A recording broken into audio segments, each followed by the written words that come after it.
What is up, everybody? Chris Lazy Gen here. Welcome back to my channel. I hope you are all doing well. A while ago, I put out some videos on the 6 and the 8, and just using the 6 and the 8 kind of fill out a table. And I had a lot of questions about, can you use the field? Wouldn't that be like an iron cross of sorts? Yeah, kind of. You guys know my feeling on the iron cross. You know my feeling on the field. But the other day, I was at my local, and there's a guy doing something what I thought was interesting. All right, so I'm gonna play it out today. All right, he bought it in for $1,000, and basically it starts out with a $30 6 and a $30 8, and then a $30 field. And he uses the field to feed the 6 and the 8 to get it up higher, and then he starts pressing the 6 and the 8. Rarely did he go outside on any other numbers. Occasionally he did, but for the most part, it was just the 6 and the 8 and using the field to feed it. All right. Again, nothing new here, all right? This has been done before. Feeding the 6 and the 8 with other numbers is a common practice, but since I put out those two videos, if you haven't seen them, I'll link them down below, and using the field to feed the 6 and the 8, all right? So we got $1,000 here, gonna play it at the 30, 30, 30 level. I don't love the $30 field, I can tell you that, because basically you're winning $5 on a 6 or an 8 hit. I don't love that. That's why I don't like the iron cross, because you don't win enough, all right? But this is how he was playing it. It worked out well for him, so that's how I'm going to play it. If you want to drop down the bankroll and you want to drop down the levels, you certainly can. All right, you could go $18 on the 6 and 8, $15 field. You could go 12, 12, 10 to get it close to what this guy was doing. Personally speaking, if I was playing something like this, I would probably be at like a $42 6 and 8 and a $25 field. I don't love that they're so close, all right? But we're going to play it out how this guy was playing it. No action on the come out, all right? And we got a 5-2-7 on the come out. 5 and a 2, all right? Doesn't do anything for us, doesn't hurt us, doesn't help us. We're not betting on the come out, all right? This guy did bet when he was shooting.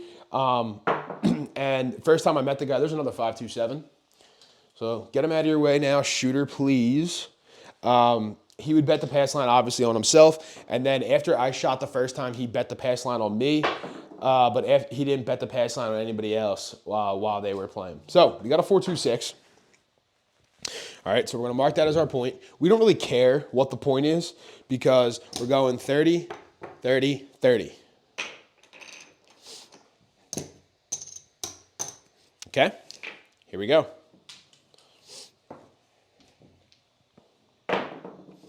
And we got a 5-1-6 right back.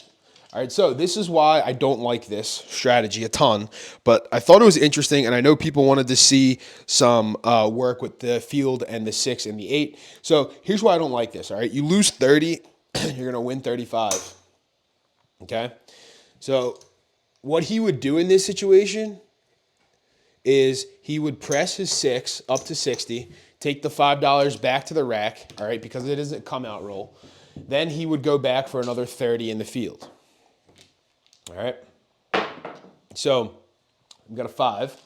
All right. Again, only working things on the when the puck is on. He wasn't working things on the come out. We're gonna go for another $30 in the field. All right. And he would collect once he finally got to a black chip. All right. Not collecting before a black chip came out. And there's a 4-2-6. All right, 4 and a 2. So what happens here is you're going to lose the field again. All right, you're going to get paid 70 for that 6. Okay, and what he would do is he would press it another 30. So he would take it to 90, and the 40 would go in the field. So again, no collecting here until we're seeing black chips come back to the rack, which is a dangerous proposition for a lot of people. However, here we have a 5-4-9. All right, which is going to pay us 40 in the field. All right, so now he would press his 6 up another 30 and his 8 up another 30. All right, so now his 6 is at 120, the 8's at 60, and the 20 would stay in the field. So it's basically using the field, again, to feed the 6 and the 8. And you're looking for a hit on that 6. That's what you're looking for. And there you go, double degen, hard 6. All right, so what we're going to do is that's going to 120, right? Field loses is going to pay 140. So you got a black chip coming back to the rack, All right, so 140. And what he would do here is he would take this to 150 and bring the rest back to the rack. So now his 6 is at 150, and he's bringing $110 back to the rack. Now, if you're looking at this, we put out $90, and we had to put out the field again. All right, so you're barely breaking even here. We're 7 rolls in, but he did get that hit on the 6. Now his 6 is at 150. All right, here we go. And the field's got to go back. So he's going to start it again at $30. And this is why I don't like this, because I would get off the field at this point. And we got a 3-1-4. And people are going to be like, well, see, this is why you play the field, D-Gen. I'm going to say, yeah, I get that. I understand that it looks good when it happens. But personally speaking here, right, I got a $150 6. I got a $60 8. That's $210 out there. Instead of, and you got 30 in the field, that's $240. Instead of dropping that field out there, you could go 220 inside. You could regress to 110 inside. You could do a lot of other things. You go 160 across. Do whatever you want. All right, but I'm just showing you how this works. So since the 6 is pressed up, he's going to press the 8 now. All right, field stays at 30. And we got a 5-1-6 yet again. All right, so here's what happens, right? You lose the 30 in the field. Okay, you're going to win 175 on that 6. Okay, he's going to take it to 180 and take 145 back to the rack. All right, now the field is done. So 2 collects at the black chip level on that 6, and he's got the 8's going to be paying a black as well. Now you're done in the field. You have 180 and 90 out here. You got 270 out there. And there's the 437. All right, so again, this one worked out nicely, right? Because we hit so many repeaters on the 6. When I was rolling, I had this guy's 6 up to 300 or 320. It was right around 3. I think it was 300 I had a 6 at. It may have been a touch higher. I don't really remember. I was hot on the 6 that day. All right, but now you're going to lose this. Okay, but that's the first shooter, and it worked out pretty well, right? We're up in our bankroll, and it works, okay? Does it work all the time? No, nothing works all the time, okay? Here we go. Oh, wait. Excuse me. Excuse me. Did I have something wrong here? I must have had something wrong. I never marked the 5 as a point. That's what I didn't do. I never marked the 5 as the point. All right, so what I'm going to do is I'm going to back this out, and we'll go 3-2-5 because that was the point, and then I'll go 4-3-7 now. All right, it doesn't matter. Here we go. And we got a 5-3-8. All right, that will be our point. Mark it up, and we're going to go with our initial outlay of 30, 30, 30. My fingers are not working well this morning. Okay, there you go. 30, 30, 30. Here we go.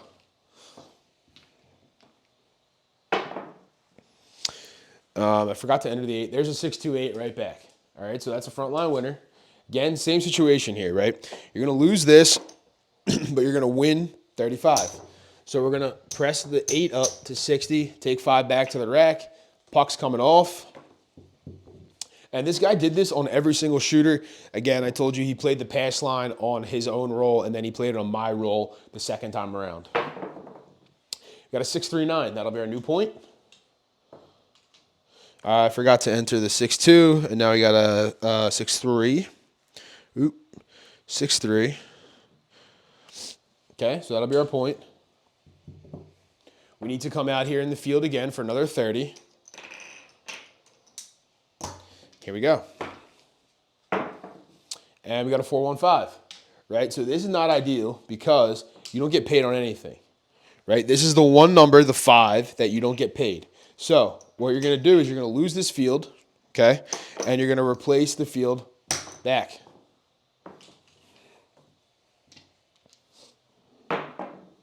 And there's a 5-1-6. So again, there's another situation where the field is just bleeding you out, really, because you're going to lose the field. So we'll take this away. You're going to win 35 up here. You're going to take this to 60. You're going to have to drop another quarter out of the rack, and your field goes up to 30. Your field's a 30 again. and there's another 6, right? So here, it's not as bad because you're getting paid 70, but the field, if you look at it, is bleeding you dry, right? That's 2 6s in a row, and you're gonna get 70 there, but the field's gonna lose again.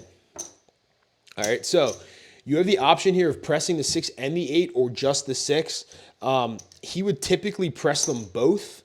Sometimes he would press the 1, but he would really press the one that was hitting. All right, so in this hand, they're both hitting, so we're going to press them both. If the shooter's not throwing an 8, he's not pressing the 8, he's pressing that. And the $10 would go back to the rack, and you drop a quarter on top of it and make it a $35 field. And there's a 5-2-7. So this hand is brutal, right? Because the field bled you dry, all right? And you didn't collect anything on the 6 and the 8, right? So you had all that money out there. The field hits weren't coming, and you actually ended up losing quite a bit of money on that roll. And that's why I don't love the field. That's why you have to get out of the field at some certain point. If you're shooting fields, it works nicely. But if you're not hitting field numbers, it doesn't work, all right? So and run it again. Let's keep going. And we got a 4-2-6. That'll be our point. All right, we're going to go with the spread again.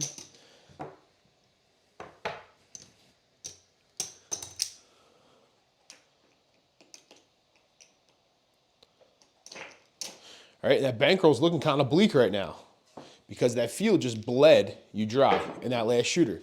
And here's a 6-4-10. All right, so now this is going to look good for now, right? You get your hit in the field.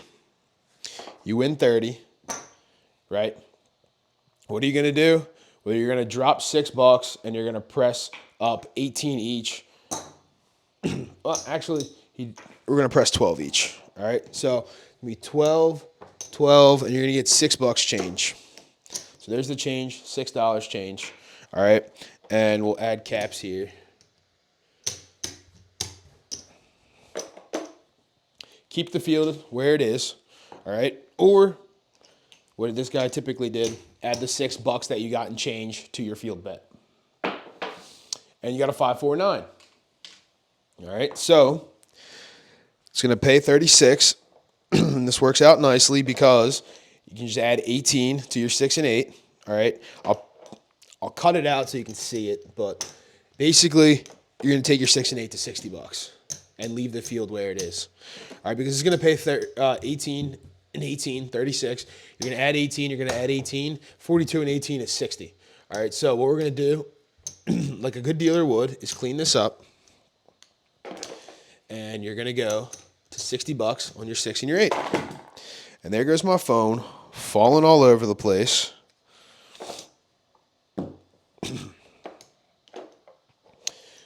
And you're going to leave your field at 36. 6 is the point. Here we go. And you got a midnight. All right, so this is great in this guy's situation. Why? Well, because you're going to get 36 and 36. All right, because it's going to pay you double. And the casino we were playing at pays double. So what do? Well, you just stack it right on top, all right?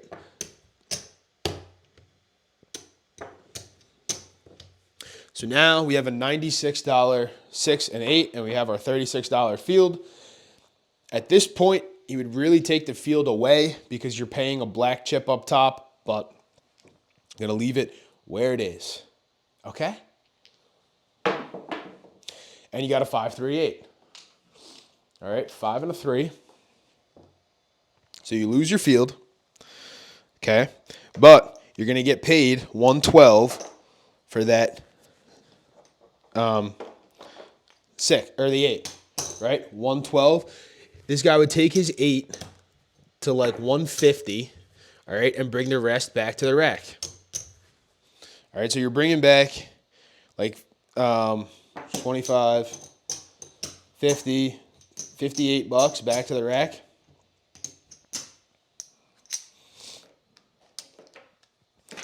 It seems nice, but you're still down because that field bled you dry on that second roll. not in too bad a shape, but 639. All right, we don't care because the field is out of play now. Once we're starting to collect black chips on the 6 and the 8, the field's out of play. We don't care. And we got a 639 again. Back-to-back 6-3s.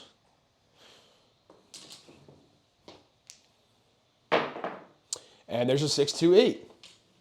All right, 6 and a 2. So that's going to pay 175. All right, what this guy would do is he would take a quarter and a nickel out of his rack, take it to 180, and bring the 150 back to the rack. All right, and there's no regression here, right? You got to go. You're going for the gusto the entire time. If you're trying to get this as high up as you possibly can. And there's the 437. All right, so 4-3. I think that was like 3 or 4 shooters worth. And out there you had 96 and another 180, right? Out there. Let's see what we end up with in the rack. I'm not going to beat this dead. You guys can kind of figure out what's going on, right? It's just the same thing over and over again. Let's see how we did in the rack. There's 5, 7. I'll space it out so you can all see it.